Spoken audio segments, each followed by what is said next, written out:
mothership recognizes the core and confirms signal lock. So there's just a lot of work to do on all fronts, and that's just to get the HD remake up and running and sounding better than the originals. The other thing that that we were going to do is also add interactive music to the experience. So one of the things of having all of the original source material is that now we can take that music, which was stereo mixes, you know, back 10 years ago, and create layered effects so that the music can be a bit more immersive and, you know, respond more to the environment that that the gameplay happens in. So obviously the biggest dynamic in Homeworld is that toggling between Sensors Manager and the field of play. And what we're going to do is basically be able to break the music up into layers so that the instead of just ducking the music, we can actually drop certain instruments out of the track so that it's responding more on a tactical level, and I think creates a really interesting dynamic in terms of the play field being a cinematic experience, and pulling back out to Sensors Manager gives us that more you know, tactical overview, and you're not being confused and overwhelmed by all this music that's happening there. So I think the interactive music is going to be a really great addition to the HD remakes. So here's a little example of how that's all going to work.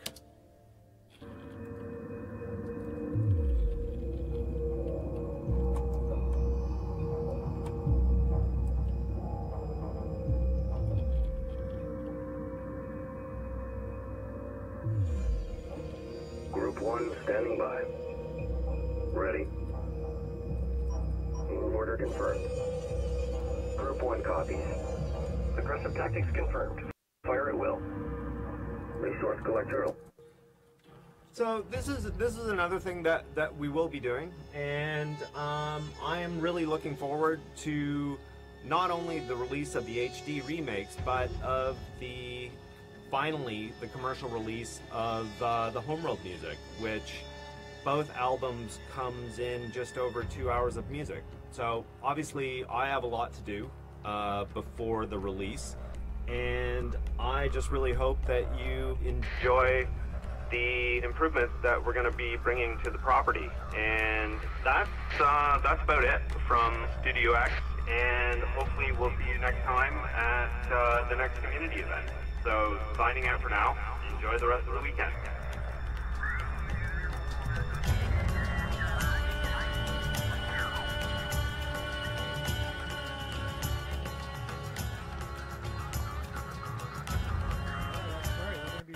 The soundtrack for the original games here, so at the highest quality remastered, and Polarski is going to be in charge of it, so it's going to be freaking amazing.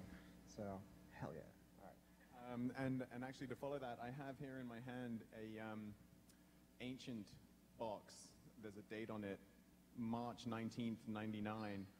This is the original DAT tapes from Homeworld 1 and the original digital source for Homeworld 2 as well. So in this box is all of the speech, music, in-game sound design, and everything from Paul to hand over to you guys right now. Awesome. Wow. So there it is. Gearbox now has Homeworld audio. Drive safely when you go home, Rob. Thank you, Paul. Another thing we got, which is along lines of some old sounds. If you pop back to the folders, there's a WAV file. It's called Campbell. It's a recording outtake from the original. Actually, and while we're waiting for that, the vocalist that you guys heard there in the Homeworld 2 playback ball gave us, it's probably not widely known, but his name is Rhett Brewer, and he's a vocalist from London.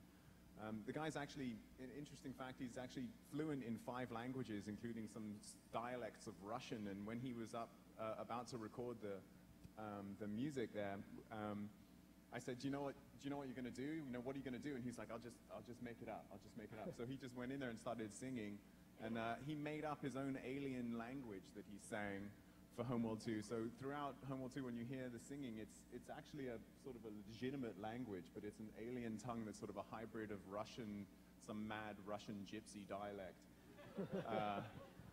I thought I'd share that with you. It's very appropriate. Yeah. Now I'm wondering if that ties into the official story in some way. No, it doesn't. No. But that would be cool. Homeworld 3, maybe. Do we have the outtake?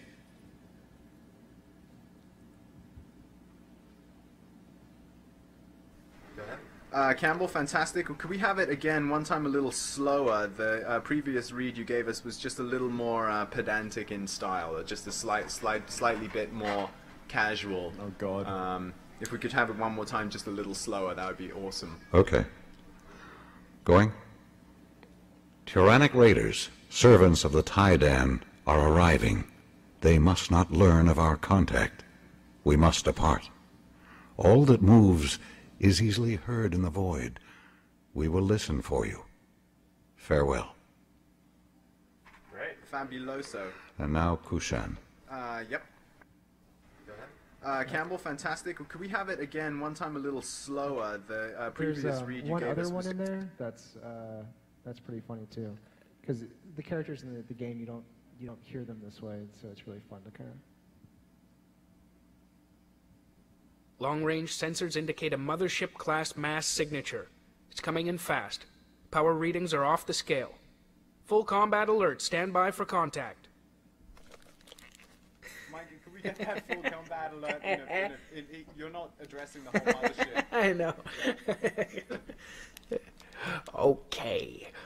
All right. Hold your horses there, bucko. Yeah, easy turbo. Yeah, let's take 4-4 from the top. Yeah. Long-range sensors indicate a mothership-class mass signature. It's coming in fast. Power readings are off the scale. Full combat alert. Stand by for contact.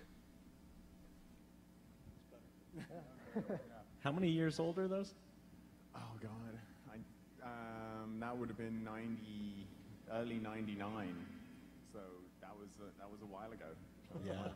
You know, there's kind of a giant haze of fog between then and now. You know, I vaguely remember those sessions, but it was a lot of fun. That was Mike Suncheck, and we were obviously having a lot of fun. And Campbell Lane, the older actor, he was just amazing. So I look forward to doing this again soon. Cool. All right, so let's move forward. I got a couple more questions we can answer. Oh. The other images? Which ones? The images from the HD upres of the Cinematics. Yeah. Yep, on it. So these are some of the, so animatics, we're going to be upresing all of those as well, right? And so here's some of the images from the upres animatics. And these are actually being done by the original artists. And so they're as authentic as they can possibly be. And if you're actually here in person, these are, I think, available at the merch booth, correct? You can pick these up? Yeah. Yeah, that's correct. Ooh.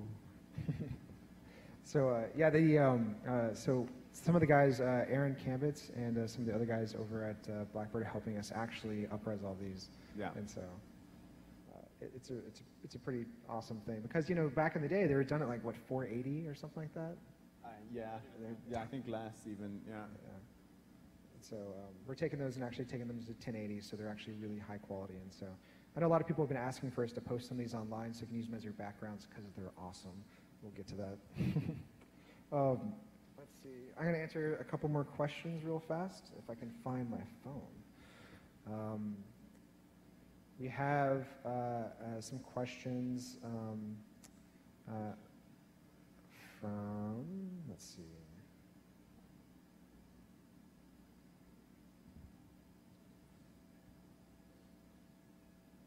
Wow, these get really detailed. I think the answer is pretty much yes to this, but this is pretty awesome. This goes to show how amazing the fans are. Okay, Homeworld, as a great game as it was, had several annoying bugs. In their third level, sometimes after loading all 6 cryo trays, the game would acknowledge it and would become stuck, forcing you to reset. Also on the 14th level, sometimes the entire sphere of enemy frigates guarding the hyperspace inhibitor would simply turn around and start flying off the map partway through for no reason. Will we be fixing these issues? The answer is yes.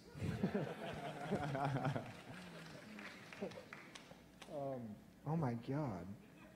This thing is, okay, this is from Dan Thompson, so thank you very much, Dan. There's about 8 more pages of this.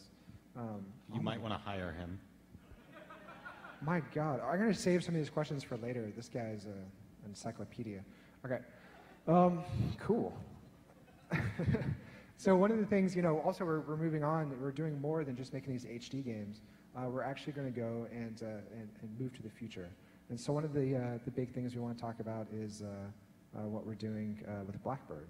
And so would you like to talk about how this came about and also some little bits of what we're doing? Sure. So Homeworld Shipbreakers was originally called Hardware Shipbreakers.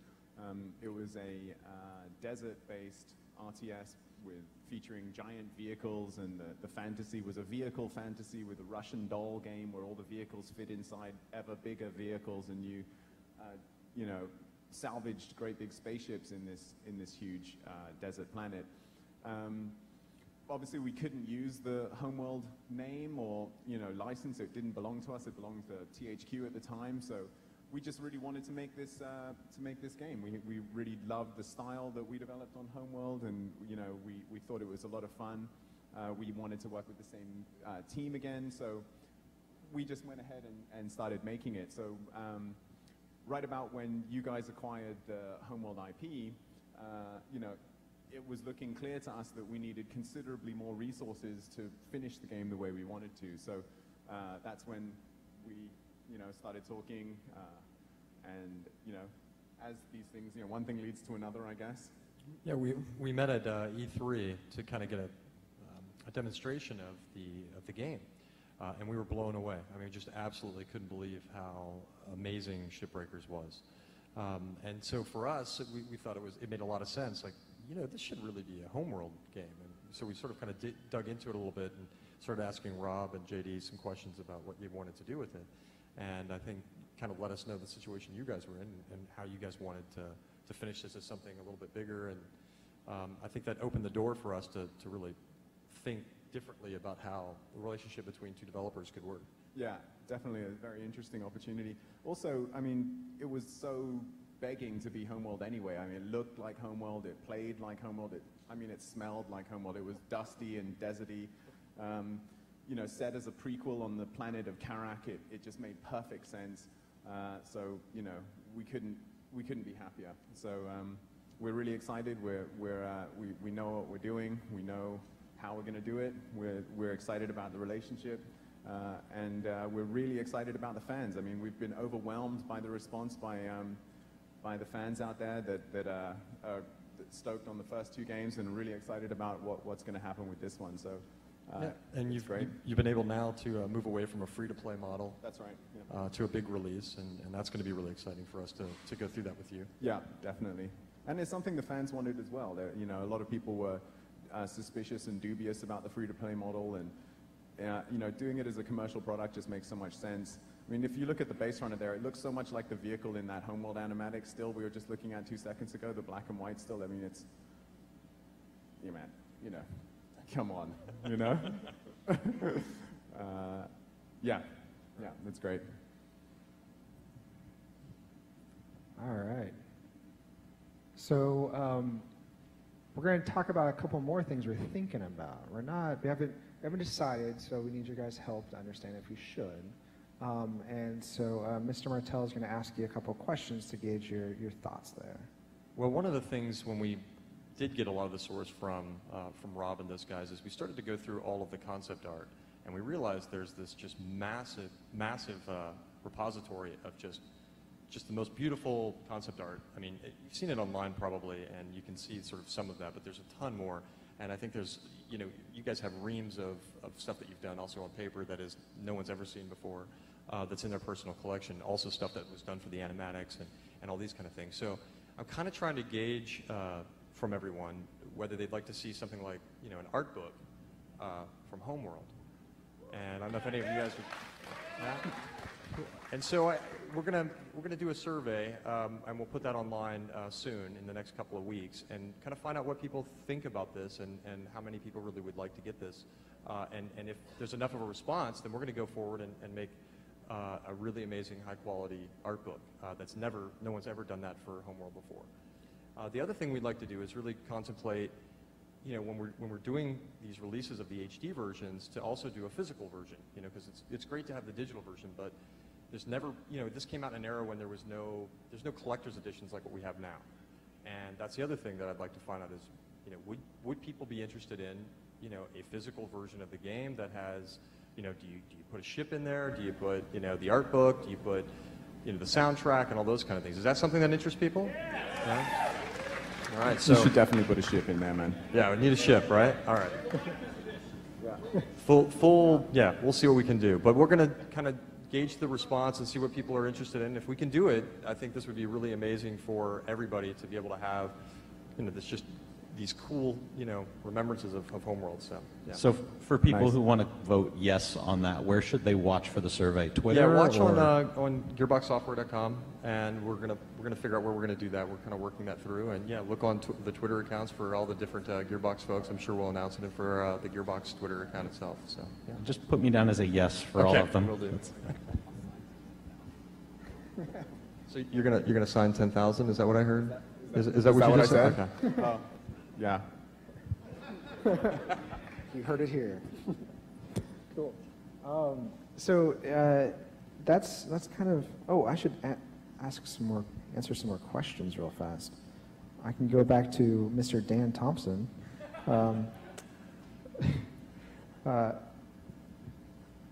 Okay, another issue is the sometimes lengthy wait at the end of levels to harvest all available resources. All Homeworld games dealt with this differently. In the original Homeworld, you could end the mission early, but this put you at a disadvantage if you hadn't harvested all the resources. In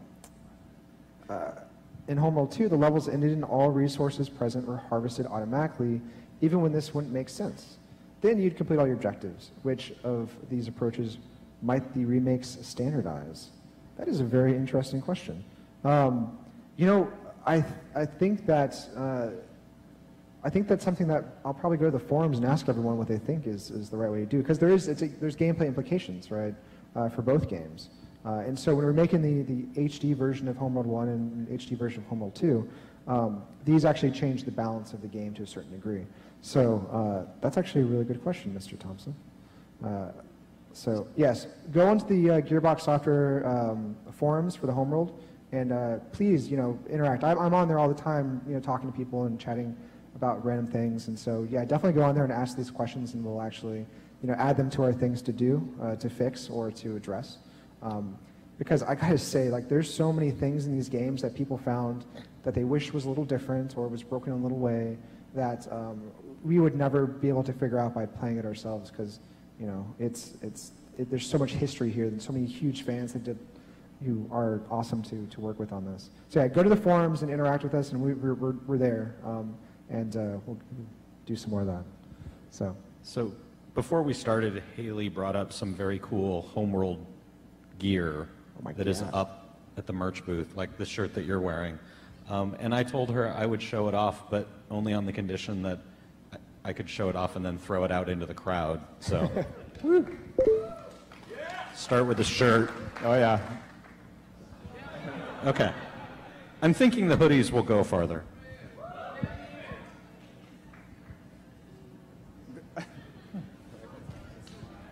Okay, Doc Randy.